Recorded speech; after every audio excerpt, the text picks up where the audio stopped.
الحمد لله الذي لم يزل عالما قديرا حيا قيوما سميعا بصيرا والذي على معالم العلم أعلاه ودلو الشعائر والشرع أحكامه ونشهد أن لا إله إلا الله وحده لا شريك له ونشهد أن سيدنا وسندنا وحبيبنا وطبيبنا وطبيب قلوبنا ومولانا محمدا عبده ورسوله صلى الله تعالى عليه وعلى آله وأصحابه وبارك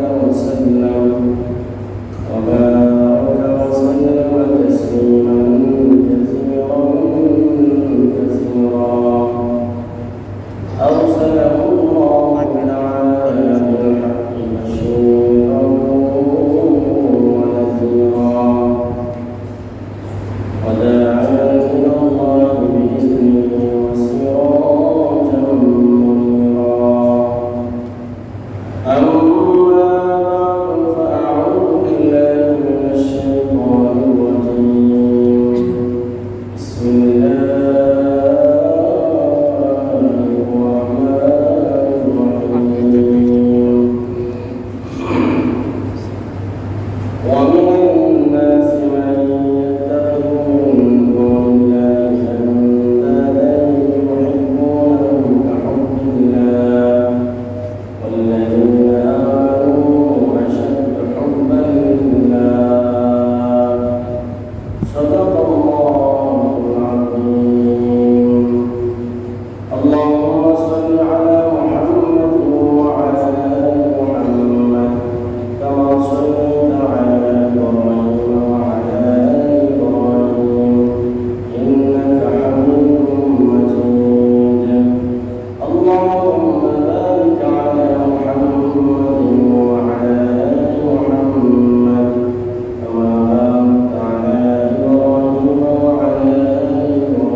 Allah subhanahu wa ta'ala kasih syukur wa syukur Jai Muhammad Alamin Awalihi Jumat ini Jumat Mas'ala yang disyaitan ala Masjid Hazil wa Taufiq dan Rizal Syaidunya Muhammad kasih syukur ya Jai Alhamdulillah Muhtaram Hazin আমরা গত জুমায় আলোচনা শুনতেছিলাম ঈমানের বিষয়ে কি কি বিষয়ে ঈমান বৃদ্ধি পাবে, কি কি বিষয়ে ঈমান হ্রাস পাবে, অর্থাৎ ঈমান কমে যাবে, এই বিষয়গুলো নিয়ে আমরা আলোচনা করতেছিলাম এবং ঈমানের দুর্বলতা আলামত যদি ঈমান আমাদের দুর্বল হয় এবং ঈমান আমাদের কাছ থেকে কমতে থাকে তাহলে এ থেকে আমাদের কি উপায়, আমাদের কি করণীয়? যদি আমাদের ঈমান দুর্বল হতে থাকে তাহলে এক সময় দেখা যাবে ঈমান দুর্বল হতে হতে আমার ঈমান হারা হয়ে যাবে। তাহলে এই দুর্বল ঈমান থেকে আমরা কীভাবে বাঁচতে পারি সেই বিষয়গুলো আমাদের আলোচনা। তাহলে আমরা গত জুমার আলোচনা থেকে আমরা রিপিট করতে পারি যে ঈমান বৃদ্ধি পাবে তিনটা বিষয়। ঈমান ওই জিনিসে বৃদ্ধি পাবে তিন জিনিসে গত জুমার বলছি। এক নম্বর জ্ঞান চর্চার মাধ্যমে জ্ঞান অর্জন করা। দুই নম্বর আল্লাহ সৃষ্টির জগৎকে নিয়ে চিন্তা ভাবনা করা। এই পৃথিবী আল্লাহ যতগুলো সৃষ্টি করেছেন সকল সৃষ্টির বিষয় নিয়ে আপনি চিন্তা ভাবনা করলেন তখন আপনি ঈমান আপনার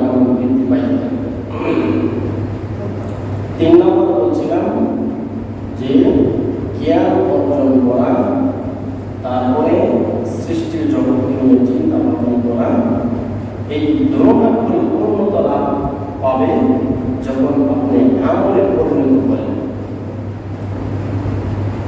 যদি আপনি নেক আমল ভালো কাজ না করেন তাহলে আপনার ইমান বৃদ্ধি পাবে।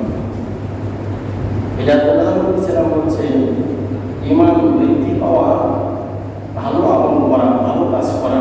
এর অর্থ হচ্ছে আপনি একটা ভালো কাজ করবেন, আপনি ইমান বৃক্ষ নামের গাছের নিচে পানি ডালবেন।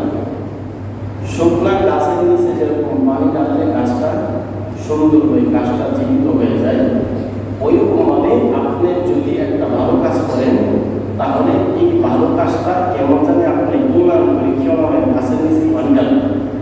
সুবহানাল্লাহ। আপনি একটা ভালো কাজ করলেন, আপনার ইমানের উপরে পানি ডালবেন।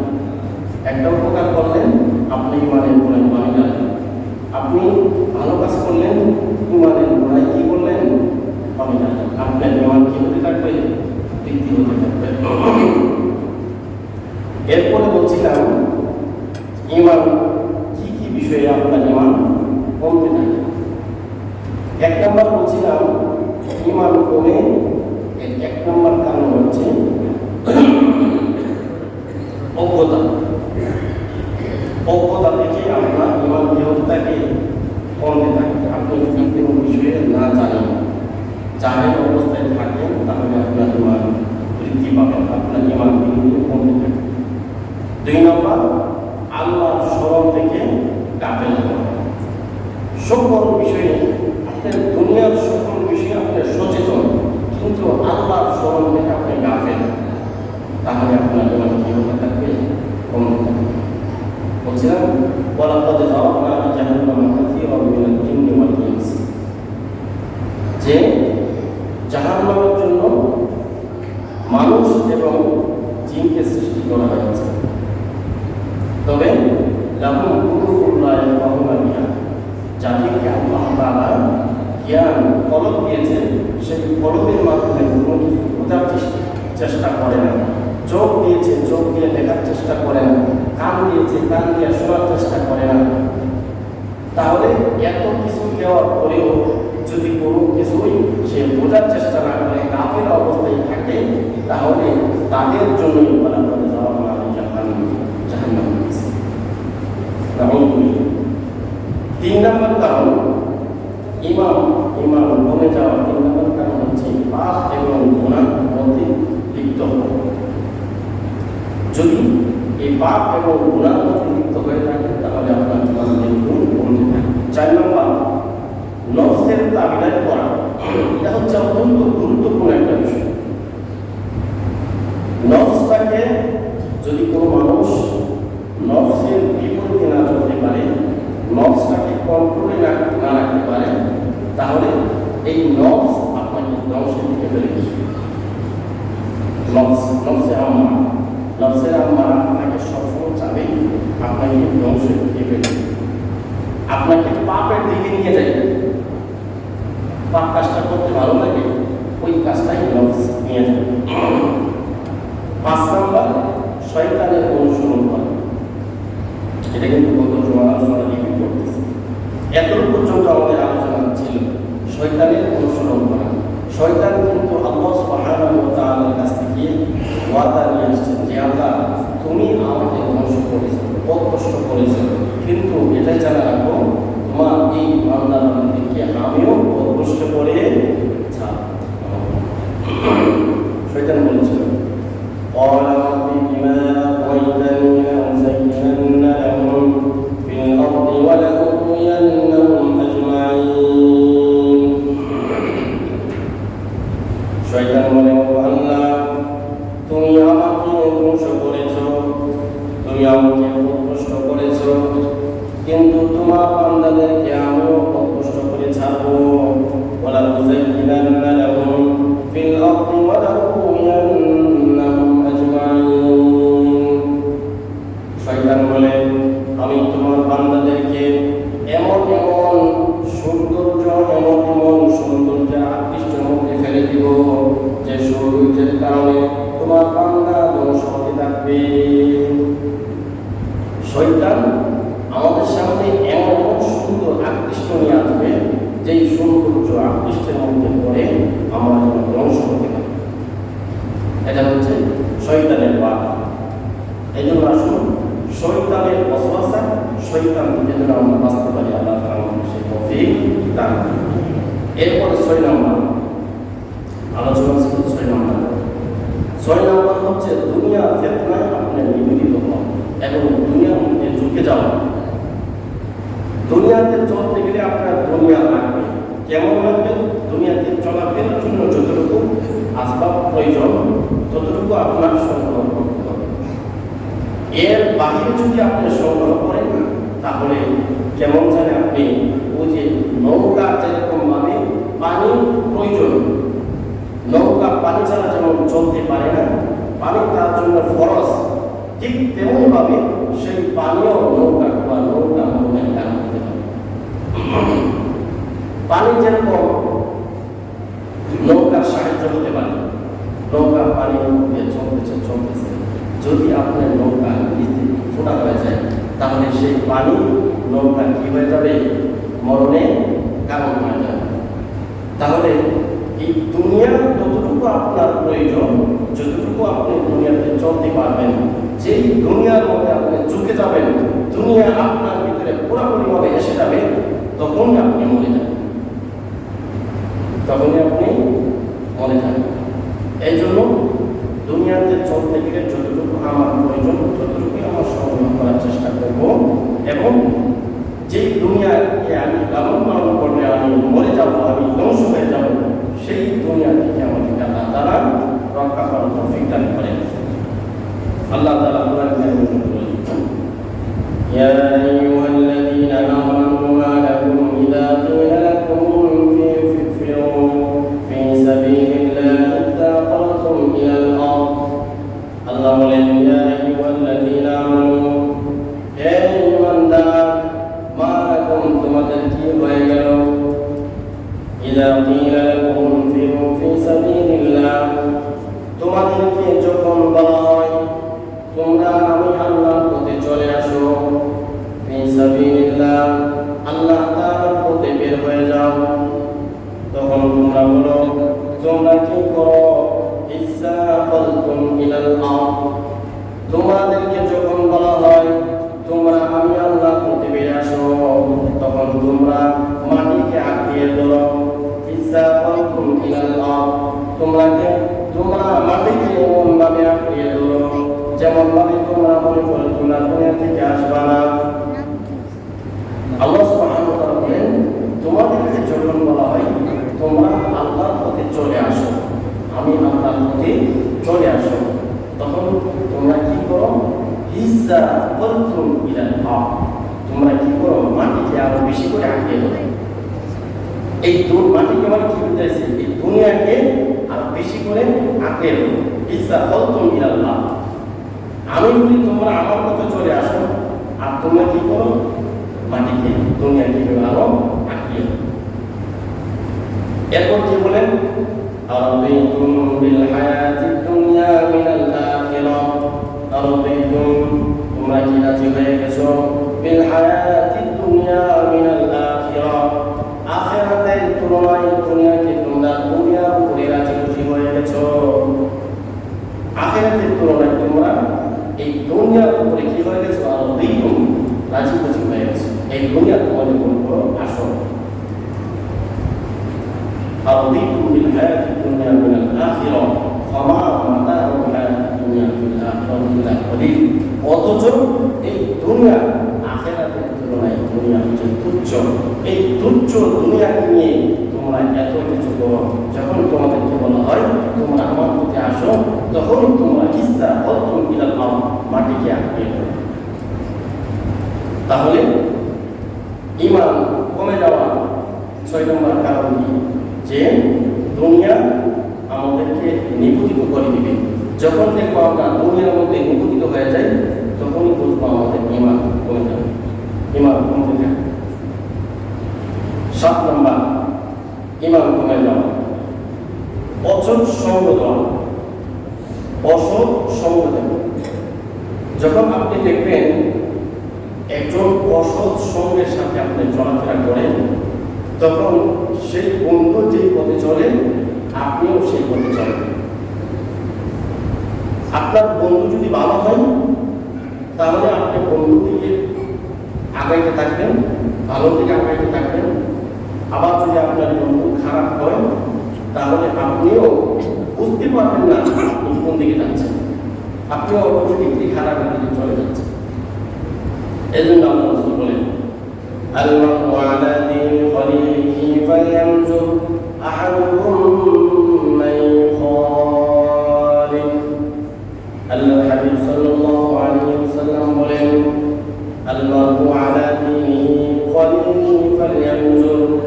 মানুষ বন্ধুর চলাফেরায় বন্ধুর রঙে রঙিত হয়। ফালয়ানজুর, তাহলে তোমরা ভেবে দেখো তোমরা কাদেরকে বন্ধু বানাবা।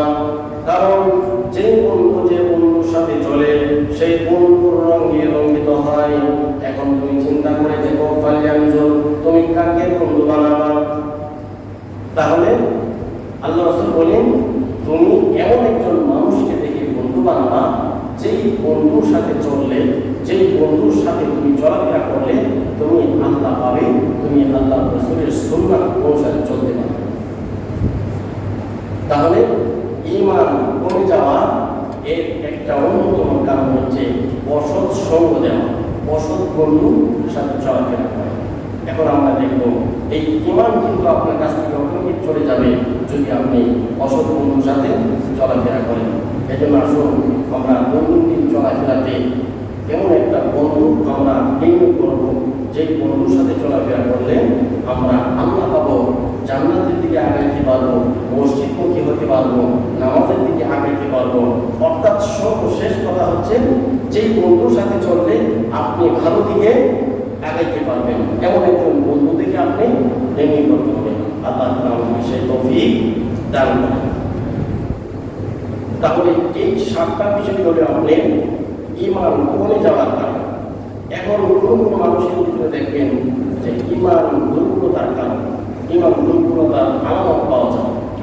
এখানে ঈমান দুর্বলতার কিছু আলামত বলছে। 1 নাম্বার, যে মানুষের ভিতরে দেখবেন হারাম এবং গুনার কাজে সে নিমজ্জিত হয়ে থাকে।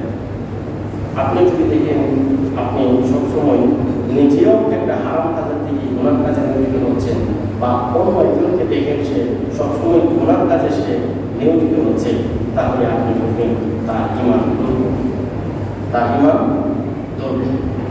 2 নম্বর, যাদের ভিতরে ঈমান দুর্বলতা পাওয়া যাবে দেখবেন তাদের ভিতরে যতই আল্লাহ ভয় দেখান, আপনি তাদেরকে যত ভয় দেখান কিন্তু তাদের চোখে একটা পানি আসবে না।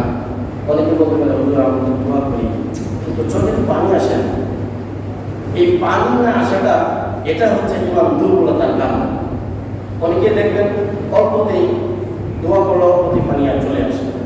আবার অনেকে একটু কথা বলবেন, দুঃখের কথা বলবেন বা দোয়া করবো, অটোমেটিকলি পানি চলতে থাকবে। তাহলে চোখের পানি না আসা এটা হচ্ছে ঈমান দুর্বলতার কারণ। 3 নাম্বার, আপনি ইবাদতে শীতলতা প্রদর্শন করা। যে কোনো ইবাদতে আপনার দেখবেন একটা অলসতা চলে আসে। নামাজের সময় হয়েছে, আরে ঘোরাঘুরি করতেছে, আপনি নামাজ যাবেন না, আরে রাখো না, একটু যাচ্ছি তো, একটু যাচ্ছি, একটু কাজ আছে, একটু অলসতা দেখা দিবে, ঘোরাঘুরি করবে। এটা হচ্ছে আপনার ইবাদতে শীতলতা প্রদর্শন করা। এটা হচ্ছে ঈমান দুর্বলতার কারণ। যাদের ভিতরে এরকম শীতলতা পাওয়া যাবে, ঘোরাঘুরি করবে, অলসতা পাওয়া যাবে, দেখবেন তাদের ঈমান দুর্বল। 4 নাম্বার, যাদের ভিতরে ঈমান দুর্বল পাওয়া যাবে তারা কিন্তু অনন্তর সে ইবাদতে চলে যাবে। যে কোনো একটা বিষয়ে ঝগড়া লেগে যাবে, অথচ কিন্তু সেটা এত বড় কোনো বিষয় না, অনন্তর একটা বিষয় নিয়ে সে ঝগড়া লেগে যাবে। আর কি হয়েছে, আরে এই কথা বলে ফেলছে, অথচ কিন্তু সে ঝগড়ার বিষয় না। আল্লাহ বলছেন তোমাকে